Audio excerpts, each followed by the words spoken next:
From the most trusted names in local news, KDPG Sunday Edition. Good morning and welcome to the KDPG Sunday Edition. I'm Ken Rice. This morning, a special look at how investigating crime has changed in recent years. Forensic pathology, a branch of medicine used for legal purposes to determine the cause of death in cases of crime or negligence. Its tools have changed over the years with greater dependence on DNA testing. This past week, Duquesne University's Cyril H. Wecht Institute of Forensic Science and Law hosted a conference honoring one of the pioneers in this field, Dr. Henry Lee. Why is this specialty of crime investigation so important?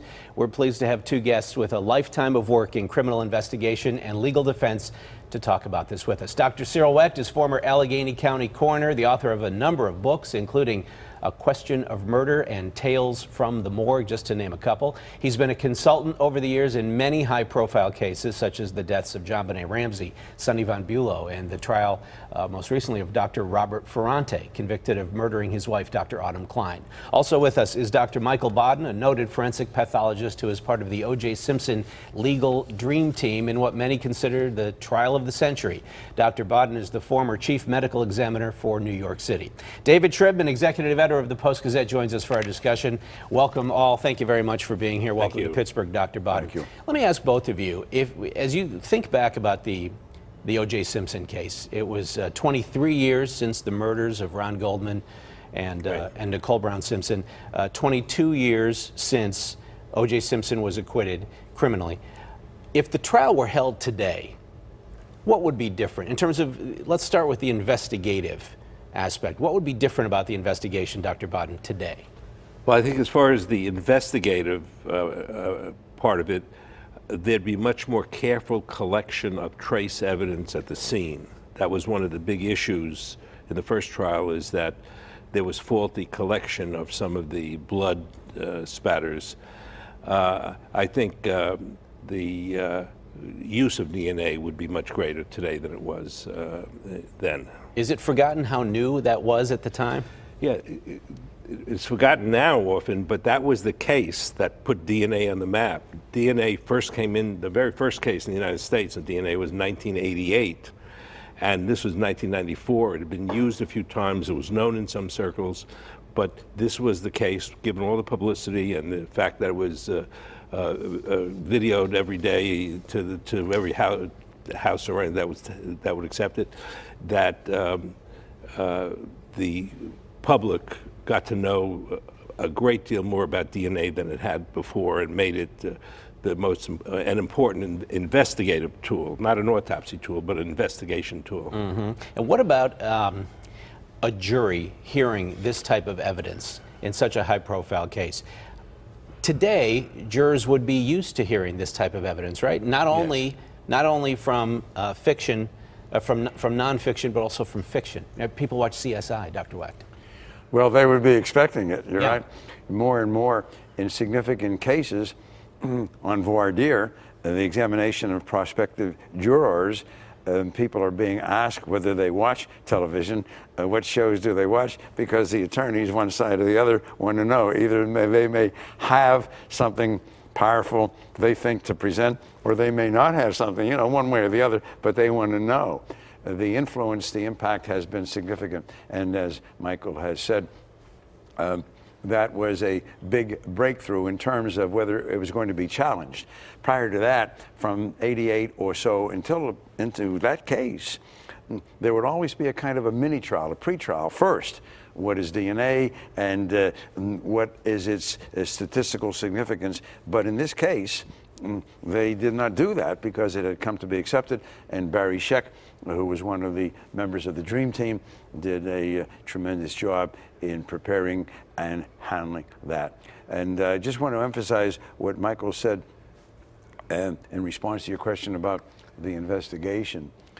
I think that the O.J. Simpson case and the JonBenet Ramsey case, occurring as they did in a relatively short period of time, emphasized the need for a forensic pathologist to be there to examine the body as quickly as possible in terms of trying to determine with a little bit more scientific accuracy when the individual may have died, as well as to supervise the handling of the body and make sure that everything was picked up, the trace evidence, etc. It's not that it was unknown, but those cases, I think, real life cases, along with television, really developed this increased attention on the part of forensic scientists and law enforcement officials, coroners, medical examiners, of what they have to do in significant cases. Because, getting back to O.J., people don't know this perhaps, the medical examiner's office wasn't even contacted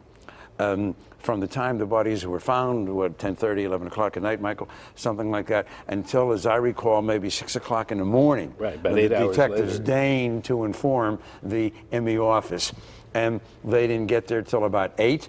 And then they were told to wait, and it wasn't until another couple of hours before a medical person ever saw the bodies of Nicole Simpson and Ron Goldman. So what are the implications of that kind of delay? 2, 4, 6 hours, maybe 12, 14? Well, in this particular case, Yeah. time was important. Remember, O.J. had a limited amount of time in which he would have had to have done this and then get to the airport from his Brentwood home.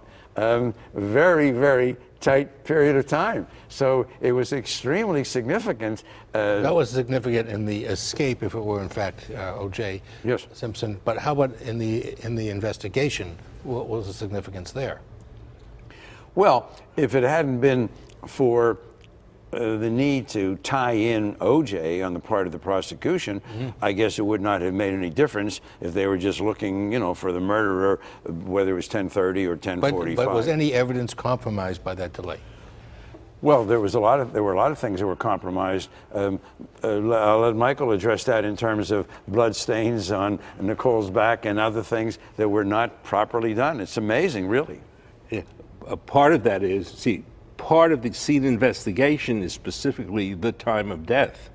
Right. Rigor mortis, lividity, temperature change that we all know about now. It has to, the sooner it's done, the better. It has to be done before the body is moved and before, as quickly as possible. And by this 8-hour delay, the whole issue of time of death and the investigative part of it really, which hooked up into alibis and could he have done it, couldn't he have done it, that was a very important part. And the prosecution initially in O.J. Relied on a dog barking, which the defense was able to criticize as nobody's ever shown that when a dog barks it shows that somebody died. So that was important. But as far as the actual evidence on the scene, that became an issue with Barry Scheck's cross-examination of the prosecution experts, is that there was enough time for the scene to be tampered with. That is, one of their main thrusts, which the juries accepted, was that it was time for people to go to the autopsy, bring blood from the autopsy, and drop blood from the autopsy at the scene. That happened during that 8-hour period of time, according to the defense, and they based that on the toxicology, which was there was the blood thinner in the blood at the scene, claimed by the defense, that would only come from the autopsy blood. EDTA, Right. which is in the test tube when you go to the doctor's office and he draws your blood, and it's there to keep it from coagulating. It is not in our circulating blood. Dr. Fred Reeders, the foremost forensic toxicologist around, who started the National Medical Services Lab, NMS Labs, that does the test in any and all From Willow Grove, significant cases, Pennsylvania. right? So he showed that blood stain on the sock contained EDTA. And then that gets back, when Michael talked about evidence, the lead detective, Van Adder, got blood from the medical technician who drew blood. At the autopsy. And it was logged in at 6.5 cc's. He carried it around in his pocket, Yes. according to him, Yeah. and he acknowledged that he had never done that in his entire career. Yeah. And when he turned it in, there was 5.5 cc's. 1 cc of blood would be enough, certainly, to put a dot. That suggestion was, put in front of the jury. So in a larger sense, though, when you reflect on the verdict, on what do you think the case, the acquittal, hinged? Was it the science? Was it Mark Furman pleading the fifth? Was it the jury's suspicion that these detectives were not pure? As you look back on it 2 decades later, what made the verdict? I think in part it's what you all the things you mentioned, but also the lawyering. Johnny Cochran came across as a Nice guy, good lawyer, sharp. And I think the jury loved him, not just on a racial basis, but he was just great. And I think what happened with the prosecution is they thought they had such a strong case that rather than just have one prosecutor or two, as the defense narrowed down, they had like 12 different prosecutors doing different things. Marsha Clark started, and then all the way at the end again, there was nobody that the jury could relate to in that regard. So I think that was all. I think the racial component may have certainly had a factor. We have to take a break, but Dr. Wecht, just quickly, your impression? Well, yes, several of those things I'd like to talk about them more, but just to wrap up on the racial issue, that the district attorney could have tried that case in the jurisdiction where it occurred, Santa Monica, where the jury would have been at least 10, if not maybe 12 Caucasians. He chose to move it into the city of Los Angeles. You know, they're divided out there. They have 4 separate courts for that huge city.